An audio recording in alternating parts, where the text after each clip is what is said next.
Today in this show, we're going to be talking about the Marvel Civil War. If you didn't know that there are loads of things that we as a society can learn from this storyline, including the fact that interfighting in minority groups just allows larger groups to take advantage of them, then this show is for you.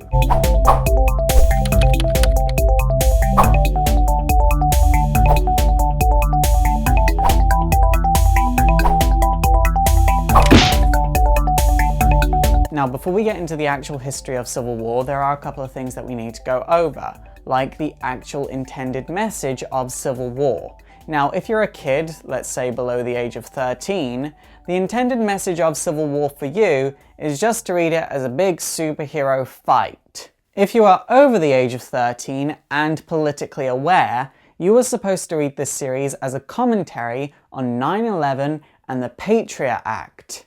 If your country has experienced something similar, like over here in England, our underground system in London was actually bombed, you can actually apply this storyline and the messages in it to that. Personally, a message that I take away from this story is one of minority rights.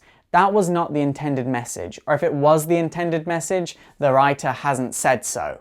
But that's the amazing thing about comic book stories, and all stories actually. You can take away hundreds of messages from them. They can be interpreted in a million different ways. There is no limit. You are your only limit. Now, the Civil War all starts out with something called the Superhuman Registration Act, which was just an extension of something else called the Mutant Registration Act, which is exactly as it sounds. It is a registration act for all mutants, meaning all mutants would be known by the government. We actually saw something very similar and very frightening in X-Men Days of Future Past called the Mutant Control Act. The thing is, secret identities for superhumans and mutants exist because if you're a mutant in this world and the public knows about it, it can ruin your life. And the same applies to superhumans. When M-Day came about and the worldwide population of mutants dropped to 198 out of millions, worldwide sympathy for superhumans was at an all-time low. Because there were hardly any mutants and superhumans left to remind people why they should care about mutants and superhumans, public support for the act increased to about 50%. However, it looked like the act was going to lose, until the New Warriors went after Nitro and several other supervillains, who are all holed up in a place in Connecticut. The New Warriors had their own reality TV show, and they felt like these villains were way out of their league, but the network was like, no, go ahead, you've got this. So the Warriors did as they were told, and Nitro set off an explosion, killing 600 people, including 60 children and all the New Warriors. This resulted in the public opinion of superhumans dropping to an all-time low, and a lot of violent acts towards superhumans were played out, including Johnny Storm being beaten up outside of a nightclub in Manhattan. S.H.I.E.L.D. then came along and enforced the act under director Maria Hill. Steve Rogers came along and pointed something very obvious out. Heroes have to be above government control, because when heroes are under government control, the government then gets to decide who the villains are, which just isn't right. So Captain America left S.H.I.E.L.D. and began to gather other heroes that were against the Registration Act, and the media dubbed them the Secret Avengers.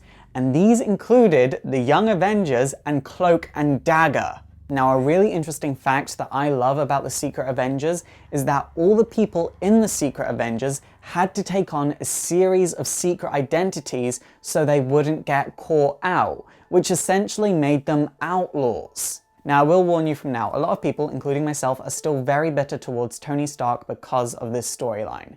You see, Tony Stark felt like it was okay for the government to control superheroes, so long as the government gave them proper training. He felt like the vigilante-style policing system that superheroes had used up until this point just wasn't working anymore. He called in Reed Richards and Henry Pym, and the three of them began designing a super prison named 42 that would hold non-registered superheroes. The thing is, this prison would literally suck on these heroes' life energy, thus violating their human rights. Another interesting thing is the fact that a lot of the heroes that were for registration, their identity was already public knowledge. So they weren't emoting to people that wanted to keep their identity a secret. They weren't even thinking about that. They just had the mindset of, well, my identity is public, so everyone else's should be, which is a total asshole thing to do. However, it is worth saying at first, Spider-Man didn't want to reveal his public identity, but eventually his wife and his aunt convinced him that it would be for the best. So he revealed his identity in a public national TV broadcast. When it came to the X-Men, Cyclops actually declared the whole mutant population totally neutral on the situation. He felt like mutants had been through so much recently that they couldn't risk taking a stand either way. Wolverine, however, felt like this act was racist and oppressive, but he couldn't really do anything about it because all 198 mutants were already registered before the act was passed. But the mutants would eventually get sick of the constant one surveillance, and they even had microchips on them so they would be tracked at all times. But the final straw was when it was revealed that the microchips could send an electronic wave through the mutants to subdue them at any given time. Mr. M would use his abilities to remove all of the chips, and then General Laser's anti-mutant plans would be revealed to the public, so his neck would be snapped by Johnny D. However, this wasn't the only side to the mutant population. There was obviously the ex-mutant population in Mutant Town in New York. The only people protecting them was XFactor, who was stationed there. It would eventually be revealed that S.H.I.E.L.D.'s Cape Killers would not be allowed in Mutant Town, and their presence would not be tolerated. Back with Wolverine, he is now with S.H.I.E.L.D. looking for Nitro, and they eventually find him in a cabin in the woods. And Nitro sets off an explosion, killing the entire S.H.I.E.L.D. team and reducing Wolverine to nothing but a skeleton. While Wolverine was regenerating, it would be revealed that Nitro had been taking the mutant growth hormone. And then when Wolverine was fully regenerated, he would begin to battle Nitro, but the Atlanteans would turn up to take Nitro away.